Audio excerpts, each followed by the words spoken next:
In this video, we're going to talk about normal subgroups, which are going to be a crucial ingredient in a couple of videos when we define quotient groups.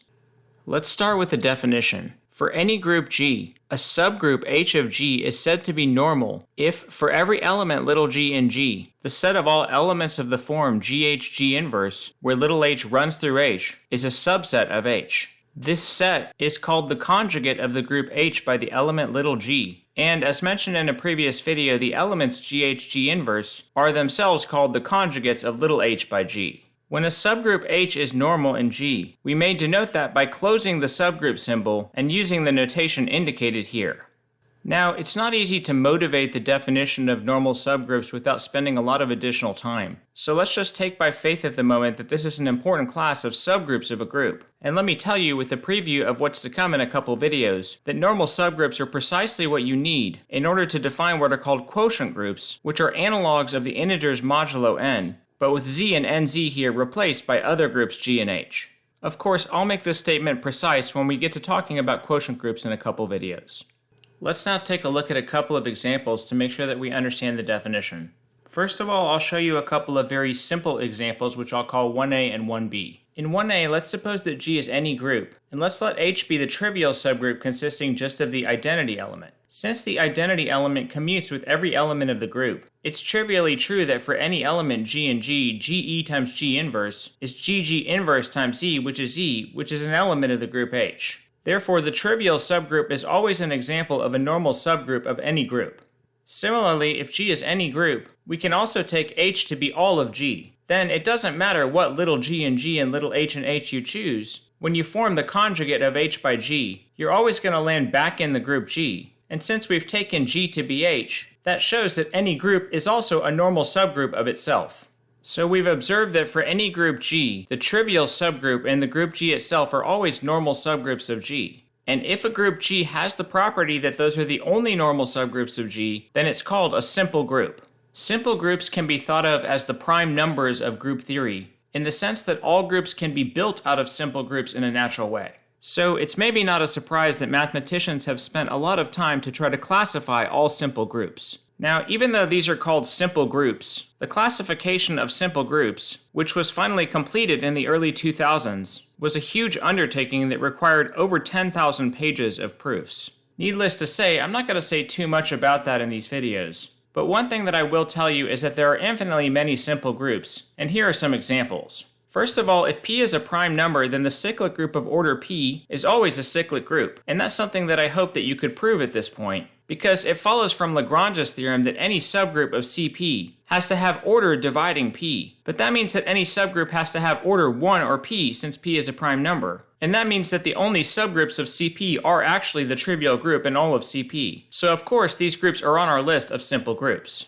Now, it's also not difficult to show that these are the only abelian groups which are simple groups, so all of the other simple groups are non-abelian groups. Now, the smallest example of a non-abelian simple group is the alternating group of degree 5, which we know is a group of order 60, so that example by itself shows you that simple groups are not entirely that simple. And it also turns out that the alternating groups of degree n for any n bigger than or equal to 5 are all simple groups, and this is an important fact later on in the subject. Now, there are infinitely more non-abelian simple groups, and you can read about them if you'd like, but from here on out they're a little harder to describe, so these are the examples that I'm going to give you for now. Back to our examples of normal subgroups, there's another easy example which we should mention at the beginning here, which is that if G is an abelian group, then every subgroup of G is normal, and it's pretty easy to see why that's true. For any H in H and for any G in G, the conjugate of H by G is just G times G inverse times H, since I'm assuming that the group is abelian, so G inverse and H commute with each other. Well, G times G inverse is just the identity, so that's just H, and H is an element of H. So by definition, this shows that any subgroup of an abelian group is automatically a normal subgroup. Therefore, the definition of normal is really only interesting when we're dealing with non-abelian groups. So now let's look at a non-abelian group, and let's ease our way into this by looking at the smallest non-abelian group, which is S3. Let's start by considering the case when H is the subgroup of S3 generated by the 3-cycle 1, 2, 3. Well, this is a group of order 3 consisting of the identity 1, 2, 3 and 1, 3, 2, which is the same as 1, 2, 3 squared. And now the question is whether or not this is a normal subgroup of G. By the end of the video, we're going to have better techniques for determining when a subgroup is or is not a normal subgroup of a given group. But for now, we can proceed in a somewhat ad hoc way by first of all noting that H is precisely A3, which is the subgroup of S3 consisting of all even permutations. An even permutation, remember, is a permutation that can be written as an even number of transpositions. So if you write the 3 cycles here as products of transpositions, then it's clear that H is exactly the subgroup of S3 consisting of all even permutations. Well now, if you pick any element little g in S3, and any even permutation H in the subgroup H, the fact that H is even guarantees that the conjugate of H by G is also even. And that's just because if you have a way of writing G as a product of transpositions, then you can get G inverse by just reversing the order that the transpositions are written. But since that doesn't actually change the number of transpositions that you need to write these 2 elements, it means that either G and G inverse are both odd or they're both even. So if H is a product of an even number of transpositions, then in either case, when you write out GH G inverse as a product of transpositions, it's going to use an even number of transpositions. Well, that qualifies GH G inverse to be an element of the group H. And since the conjugate of any element of H by any element of G is still an element of H, that shows that the subgroup H is a normal subgroup of G. Now, like I said, this is a pretty ad hoc explanation, and later in the video you're going to have better techniques for dealing with situations like this. But for now, this at least gives us a quick explanation for why H is a normal subgroup of G. Next, let's keep the same group G, but let's consider the subgroup generated by the transposition 1, 2, which is just the group of order 2 consisting of the identity element in the transposition 1, 2. In this case, if you just play around with conjugates of the element 1, 2 by other elements of the group G, you're going to find out pretty quickly that H is not a normal subgroup of G. And so to see this explicitly, consider what happens when you form the conjugate of 1, 2 by the element 2, 3. Keeping in mind that 2, 3 inverse is just 2, 3. You can work out that this product of permutations is precisely the transposition 1, 3. But since 1, 3 is not an element of H, that shows that this is not a normal subgroup of S3. So this is our first example of a subgroup of a group which is not a normal subgroup of the group. Before we go further with examples, it's going to make our life a little easier to first develop some basic properties of normal subgroups. So first of all, I'd like to talk about a few different equivalent characterizations of normal subgroups. Let's introduce a few definitions here. So if G and G' are elements of a group G, and if S is any subset of G, let's define GS to be the set of all elements of the form G little s where S runs through S. And similarly, let's define SG to be the set of all elements little sg where S runs through S, and let's define GSG' to be the set of all GSG' where S runs through S. Hopefully this is a pretty natural notation, but it's good to be specific about the definitions here. Well, I'd first like to prove a theorem, and in a theorem, let me suppose that G is a group and that H is a subgroup of G. I'm going to prove that 3 statements are equivalent, and the first statement is just the statement that H is a normal subgroup of G. The second statement is the statement that for any G in G, GH G inverse is actually equal to H. And the third statement is that for any G in G, GH is equal to HG. I'd also like to mention that the set GH when H is a subgroup of G is called a left coset of H by G, and the set HG is called a right coset of H by G. So what we're saying here is that if the left coset of H by G is equal to the right coset of H by G for every G in G, then H is a normal subgroup and vice versa. The fact that these 3 statements are equivalent to each other probably doesn't come as a surprise to you, since, for example, it looks semantically like we could just multiply both sides of the equation in property 2 here by G to get GH equals HG. Well, that is true, and we've proved an analogous property like that for elements of a group, but here we have an equality between 2 sets. So the fact that these 2 sets are equal for every G in G turns out to be equivalent to the fact that these 2 sets are equal for every G in G. And that's technically a new statement that we now need to verify. Now let's go through the proof that these 3 statements are equivalent, and first of all let's prove that if 1 is true, then 2 is true. So suppose that 1 holds, and what we want to show is that for every G in G, H is a subset of the set GH G inverse. Since we already have the inclusion from part 1, that'll automatically imply that GH G inverse is equal to H. Okay, well, notice that for every G in G, G inverse is also an element of G. So the fact that 1 holds with G replaced by G inverse means that G inverse H times G inverse inverse, which is G inverse HG, is a subset of H.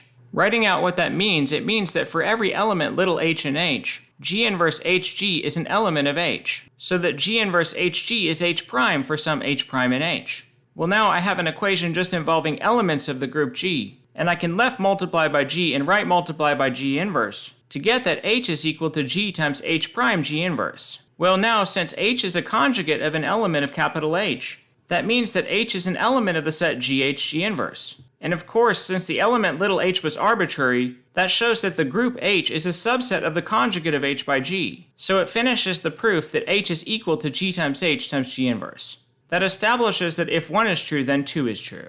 Next, let's show that if 2 is true, then 3 is true. So suppose that for every G in G, GH G inverse is equal to H. And what we're going to show is that under that assumption, GH is a subset of HG, and also HG is a subset of GH.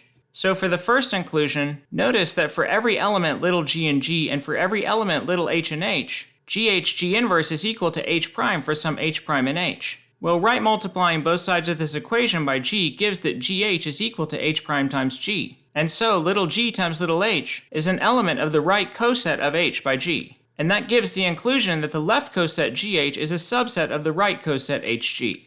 Now the proof of the other inclusion is similar. So notice that for every G in G and for every H in H, by property number 2 there exists an H prime in H such that G times H prime times G inverse is equal to H. Here if I write multiply by G and interchange the sides of this equation, I have that HG is equal to GH prime, but now that tells me that HG is an element of the left coset of capital H by G, which gives me the inclusion that the right coset HG is a subset of the left coset GH.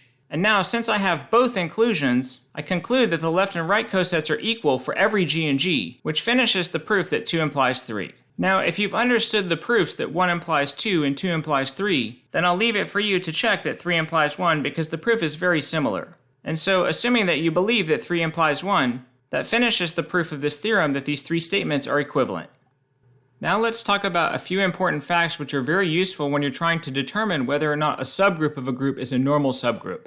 The first important fact is that anytime you have a group G in a subgroup H of G, any conjugate of H by an element of the group G is always going to be a subgroup of G. And furthermore, for any little g in G, the map phi sub G from the subgroup H to the conjugate of H by G, defined by the rule that phi sub G of H is GH G inverse, is an isomorphism between these two groups. This is actually a very useful property, and I'll show you how to use it in just a minute, but first let's take a look at the proof. In order to prove this, I'm going to try to focus on proving that for every G in G, the map phi sub G here is an isomorphism. But one of the subtleties of the proof is that I can't assume at the beginning that GH G inverse is a subgroup of G. And so I need to try to structure the proof so that we prove that along the way. So first of all, let's suppose that little g is an element of G. And let's define a map phi sub G tilde from H to all of G, which I know is a group, by the rule that phi sub G tilde of H is the conjugate of little h by G. It's clear that the range of this map, phi sub G tilde, is precisely the set G capital H G inverse. So what I want to do first is show that this map, phi sub G tilde, is a homomorphism of groups. That will guarantee that the range of this map is a subgroup of G, and also that the map phi sub G, which is the same as phi sub G tilde but with the codomain restricted to the range, is then a surjective homomorphism of groups.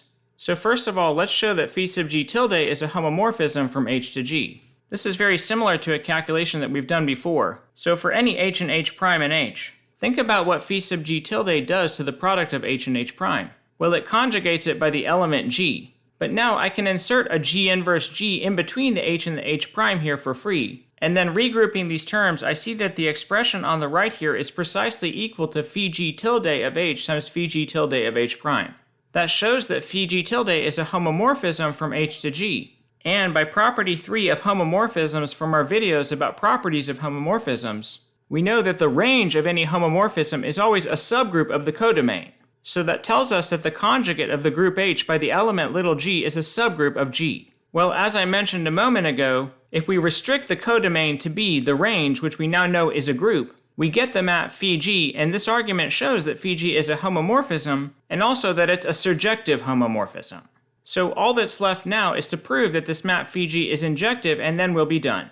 Injectivity, though, is very easy to establish, because if H and H prime are two elements of the domain which map to the same element under the map phi sub G, then that means that their conjugates by G are equal to each other. But now we can cancel the g on the left of both equations by left multiplying by g inverse, and we can cancel the g inverse on the right side of both equations by right multiplying by g. And that gives us that h equals h prime. That's precisely the statement that the map phi sub g is injective. And so now we know that phi sub g is an isomorphism between these two groups, so we've completed the proof.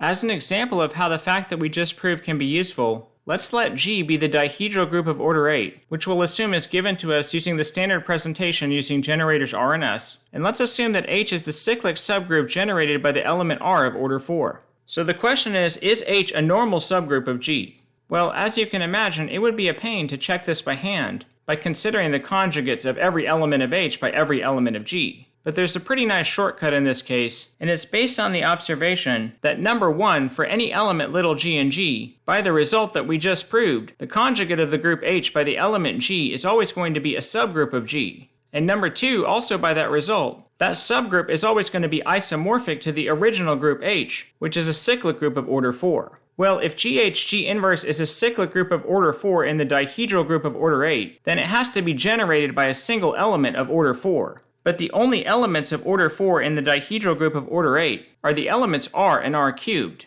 And in either case, the groups generated by R and by R cubed are both equal to the group H, which allows us to conclude in this case that H is actually a normal subgroup of G. So you can see here that with very little effort, we are able to show that this subgroup is a normal subgroup of the group G. And the reason why is because it's the only subgroup of G which is isomorphic to a cyclic group of order 4. Now, it's worth mentioning as a general comment here that anytime you have a group G which contains a subgroup H that's not isomorphic to any other subgroup of G, that subgroup H will always be forced to be a normal subgroup of G by the same argument that we've given here. You should keep this in mind because it's an easy way of sometimes identifying when a subgroup is a normal subgroup of a certain group. The next very important fact that I want to mention, which is going to come back again later after we talk about quotient groups, is that anytime you have two groups G and K and you have a homomorphism phi from G to K, the kernel of phi is always a normal subgroup of G. So this gives you a way of realizing normal subgroups of G as kernels of homomorphisms from G to another group, and in fact, as you'll see later, all normal subgroups of G can be realized in this way. By the way, if you've forgotten what the kernel of a homomorphism is, it's the set of all elements of the domain which map to the identity element in the codomain. In our video about properties of homomorphisms, we proved that the kernel of any homomorphism is always a subgroup of the domain. So now we just have to prove that the kernel of a homomorphism is a normal subgroup of the domain. Well, choose any element little g in the domain and any element little h in the kernel of phi, and think about what the map phi does to the conjugate of little h by g. Since phi is a homomorphism, phi of g times h times g inverse is equal to phi of g times phi of h times phi of g inverse. And since we're assuming that h is in the kernel of phi, phi of h is the identity. So the right-hand side here is just phi of g times phi of g inverse, which is the identity. Well, that shows that g times h times g inverse is an element of the kernel of phi. And since the conjugate of any element of the kernel by any element of the group is again an element of the kernel, it establishes that the kernel of any homomorphism is always a normal subgroup of the domain. Just to solidify this a little, I'll give you one basic example. We proved in previous videos that the map phi from the group of 2x2 real invertible matrices under multiplication to the group of non-zero real numbers under multiplication, defined by phi of a equals determinant a, is a homomorphism, and that the kernel of this homomorphism is the group of 2x2 real matrices with determinant equal to 1, which we called SL2R. Well, now from the property that we just proved, we have that SL2R is a normal subgroup of GL2R. And of course, to be honest, it would be pretty easy to verify this directly using properties of determinants. But here we have it as a direct consequence of the work that we did in previous videos to prove that this map is a homomorphism. The final fact that I want to talk about in this video is probably the most important one for computational purposes. And what it says is that when you have a subgroup H of G, and you have a collection of generators S for G and a collection of generators T for H, if you're trying to check whether or not H is a normal subgroup of G, then instead of checking the conjugates of every element of H by an element of G, you can just focus on checking the generators and their inverses. So H will be a normal subgroup of G if and only if for every S in S and for every T in T, the conjugate of T by S and by S inverse are both in H, and the conjugate of T inverse by S and by S inverse are both in H. Now, this looks kind of bad because there are 4 conditions here for every pair of elements S and S and T and T, but that's just a consequence of the definition of what it means for a group to be generated by a set. If a group is generated by a set, then it means that every element of the group is a finite product of elements of the set together with their inverses. So taking both elements of S and elements of T into consideration here, you'll see in the proof that there are 4 different things that you have to check. Now, some good news is that if your group G is finite, which by the way means that H is also finite, then you don't need to check all 4 of these conditions for every pair of elements S and S and T and T. So in the special case when G is a finite group, which is often the case that we're going to be working in, H is going to be a normal subgroup of G if and only if for every S and S and T and T, ST S inverse is an element of H. This little fact greatly simplifies our consideration in a lot of groups when we're trying to determine whether or not a certain subgroup is a normal subgroup. So first of all, let's just take a look at the proof of 1. And of course, it's trivial that if H is a normal subgroup of G, then, since every conjugate of an element of H by an element of G lies in H, all 4 of the conditions on the right-hand side of this implication are going to be satisfied. So there's not really anything to prove there, and we can focus on the other implication. To prove the other implication, let's call this condition star, and let's suppose that for every S and S and T this condition holds. Now I'm going to divide the proof up into 2 steps, and in the first step I want to show that for every S and S and for every H in H, SH S inverse is an element of H and S inverse HS is an element of H. So in the first step here, I want to go from just knowing that this is true for T's in T to knowing that it's true for all H's in H. Well, since H is generated by the set T, for every H in H, there are elements T1 to Tn in T which may be repeated, together with exponents UN to UN which are all plus or minus 1s, with the property that H is T1 to the UN ... Tn to the UN. This is just saying that every element H in H can be written as a finite product of elements of T together with their inverses. Now think about what happens when we conjugate a product like this by an element of the set S. First of all, using a trick that we've seen before, between every one of these TIUIs we can insert an S inverse S, and then we can regroup the product on the right as the conjugate of T1 to the U1 by S times the conjugate of T2 to the U2 by S and so on all the way down to the conjugate of Tn to the UN by S. But now by condition star, we know that all of the elements in this product are elements of H. And since H is closed under multiplication, a product of elements of H is an element of H. So that shows that for every S and S and H in H, SH S inverse is an element of H. Of course, the proof that S inverse HS is in H is almost identical. And so when we put the 2 together, we have the conclusion of step 1 that for every S and S and H in H, SH S inverse and S inverse HS are both elements of H.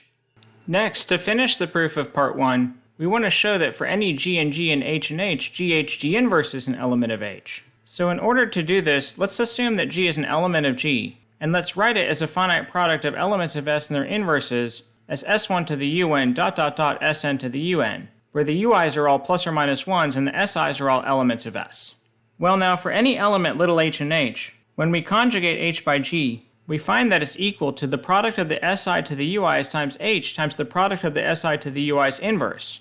But taking this inverse and remembering that in a non-abelian group, the inverse of a product is the product of the inverses in the opposite order, we find that this product is equal to the product that I've listed here. Now remember that by the generalized associative law, we can multiply these elements in any order that we want. And the key to this next step is to first of all group together the 3 elements in the middle here, and then work our way outward. When we do that, we find that by the result of step 1, the conjugate in the middle here is an element of H. And again by the result of step 1, the conjugate by Sn minus 1 to the Un minus 1 is also an element of H. And so working our way all the way out, we find that we end up with an element of H. That verifies the claim of step 2. But of course the claim of step 2 is precisely the claim that H is a normal subgroup of G. So that completes the proof of part 1 of this fact.